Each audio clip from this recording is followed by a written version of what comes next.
Namaste. In this session, I would like to give an introduction to Hindustani classical music vocal and kind of take the student as to various aspects that are important before one gets into singing or learning the vocal music.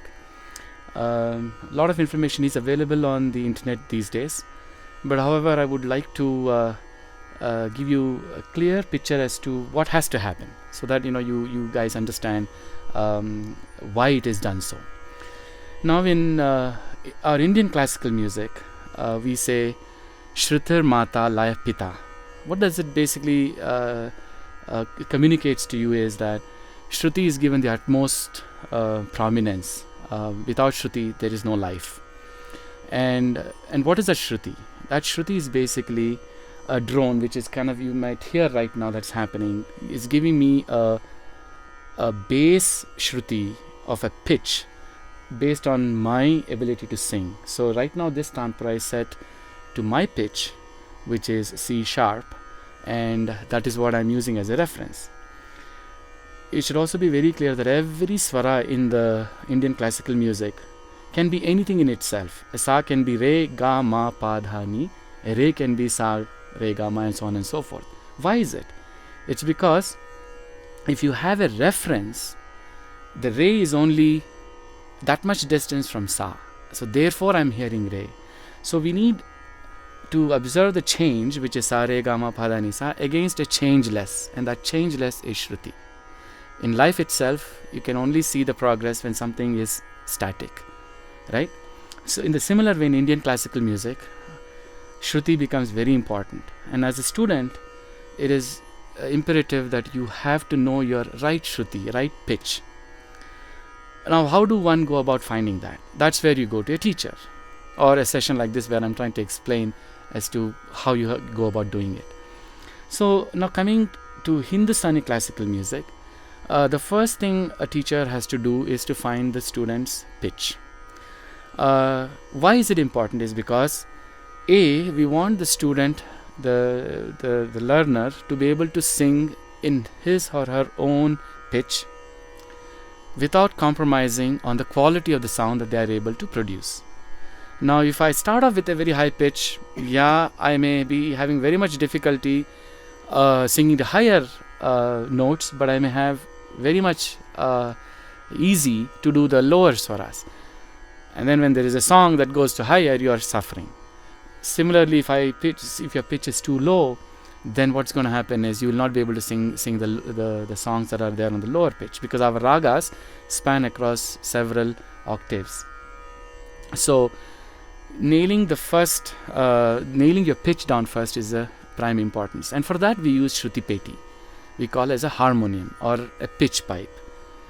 Shruti Peti, basically they use the Shruti Peti and ask the student to sing anything openly. Now based on that, the teacher will figure out that this might be the pitch.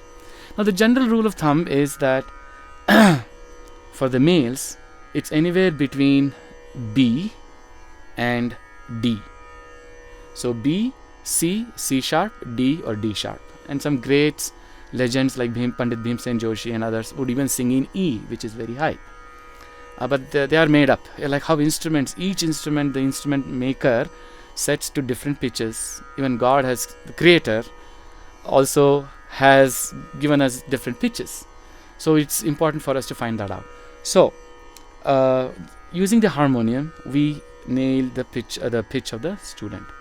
Now that can change. It usually changes between half tone to higher or half tone lower. Now in the female singers, the pitch goes anywhere between G all the way to A sharp. That's the general separation between the female and the male. So let's do that first. We'll figure out what's the pitch. Now in my case, my pitch is C sharp. I can sing in D, I can sing in C as well, half up and half low. So as students, when you start the music, it's important that the guru or the teacher to be able to sing in your pitch. A lot of times what has happened is, in my experience, that students who come to me have been introduced to the pitch of the guru, not to the pitch of the student. Now, in Hindustani classical music, we insist that the guru to be able to sing in the pitch of the student, right? At least in the initial stages. Later on, if you are going to learn advanced music from a guru, yes, that guru will not come down to your pitch, in which case you can manage yourself. But as a beginner, it is important that you start with the right pitch. Now, that is about the pitch. And harmonium, I mentioned, harmonium to be used only to find out your pitch. After that, the harmonium is neatly packed and kept away. Because in Hindustani classical music, harmonium is a great instrument to be used on stage, not while learning.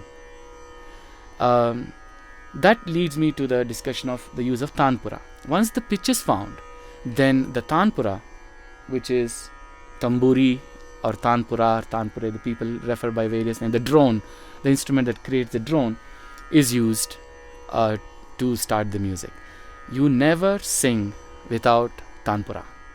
Never. Even humming has to happen with tanpura. That's how at least I insist to my students, that you have to sing with tanpura only. Any form of tanpura, a shruti box, an electronic tanpura, a software, or yourself, which is the ideal thing is to, in the next session I'm going to demonstrate to you about my tanpura and the various aspects of tanpura as well. But in this session, let us limit to the fact that there is a device, there is a system that gives you the shruti, and you're going to set the shruti to your shruti and you're going to start. So the reason we say harmonium is not recommended is from day one, we want to ensure that the student is able to sing just hearing to the tanpura. If you are stuck to the harmonium, then you will never be able to sing independently. So that is the reason. Although the instrument is a great instrument and we need it on concert stages. Now with that, let me now move to our Hindustani classical system. Very high level. We have 10 thats. That is basically 10 scales that is made up of 7 swaras ascending, 7 swaras descending. So there are sampurna in nature. We have in Hindustani classical music from Pandit Vishnu Narayan Bhatkandeji, who has created this system with 10 thats. In today's class, I would like to introduce Rag That Bhairav. There's also a Rag by name Bhairav. All these 10 thats also have 10 ragas with the same name, but the Rag meanders a little differently using the same swaras from the scale. But this is very easy. It is like a complete step and complete step down. So Rag Bhairav, That Bhairav is going to be, I'll demonstrate that to you now.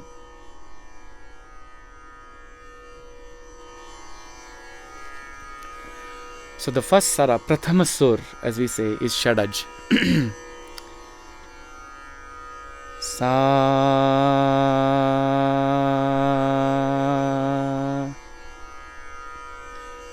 Now when I sing this Sa, it is Shadaj. And then the subsequent swaras in That Bhairav are Re, Ga,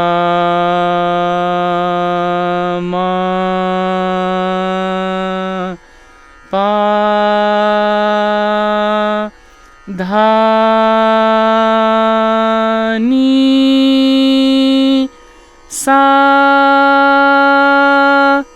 Sa, Ni, Dha, Pa, Ma, Ga, Re, Sa. This is the scale of That Bhairav. Even Rag Bhairav is the same thing. However, the chalan of Bhairav will be different. So it's important to distinguish between That Bhairav and Rag Bhairav. Now, as you saw in this scale, Rishabh is Komal. The 7 swaras in Hindustani classical music is pronounced like this.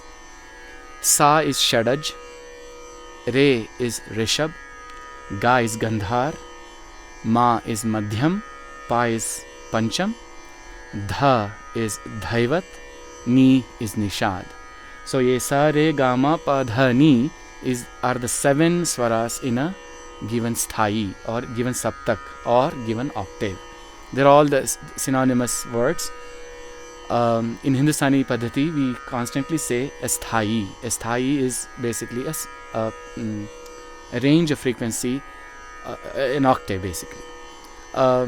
So the 3 octaves that we normally recognize, and we want every student to be able to sing all the 3 octaves effortlessly with after rigorous practice, are the 3 sthais: the mandra sthai, which is the lower octave, the madhya sthai, which is the middle octave, and the tar sthai, which is the upper octave, higher octave. So the goal, as I said, for the student to be able to sing all the 3 octaves effortlessly. But to begin with, it's very hard to sing all the 3 octaves for most of us. So therefore, the one that I just sang was in the middle octave, the madhya sthai, also called madhya saptak. So it's important for you to know, I'm just recapping, to know your pitch and set the pitch using your harmonium with your teacher, and B, to use a tanpura to set to that pitch and to start singing different alankars or paltas, as we say in Hindustani classical music, so that you get those swaras in your mind.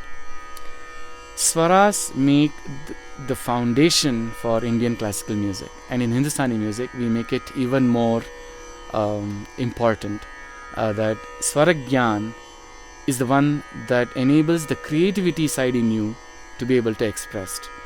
If there is a lot of creativity in the mind, and if that cannot be expressed, the limitation I would find is their inability to do the Swaragnana. So the Swaragyan is the most important aspect, and in this session we introduced to several paltas in several speeds, so you can appreciate the importance of learning the swaras. Simple palta, I'm going to start. Very mathematically oriented, groups of 2, groups of 3, 4 and 5. In the middle octave is all I'm going to limit in this discussion. Sa re re ga ga ma ma pa pa dha dha ni ni sa, sa ni ni dha dha pa pa ma ma ga ga re re sa. Sa re re ga ga ma ma pa pa dha dha ni ni sa, sa ni ni dha dha pa pa ma ma ga ga re re sa. Sa re ga ma pa dha ni sa, sa ni dha pa ma ga re sa. Sa re ga ma pa dha ni sa, sa ni dha pa ma ga re sa.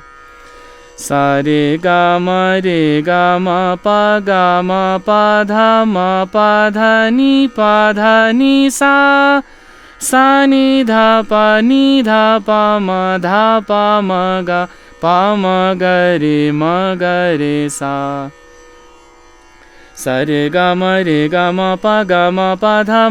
dha ni sa, sa ni dha pa ma ga re sa. Sa re ga ma pa dha ni sa, sa ni dha pa ma ga re sa.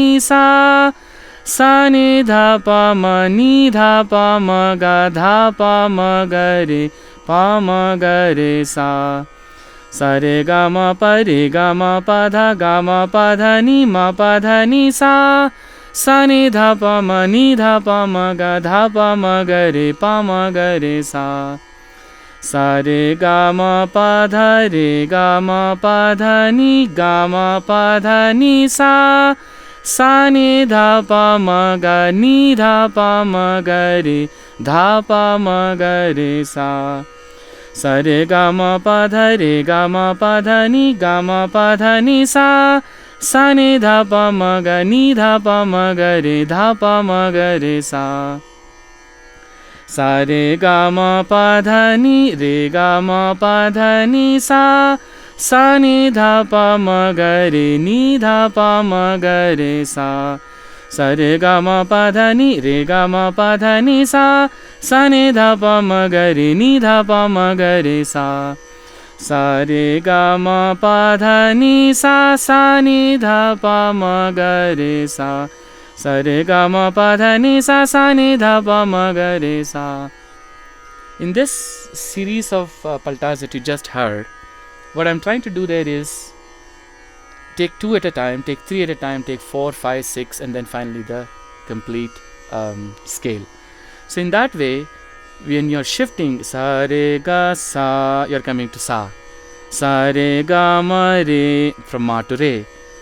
Ga ma pa dha ni, re ga ma pa dha. So ability to shift from swara to swara will be done in your advanced music in any case. So these paltas enable you to practice these simple set of groups of 2, 3, 4, 5, 6, 7. Now I did it in ascending fashion. The same thing can also be done in the descending fashion.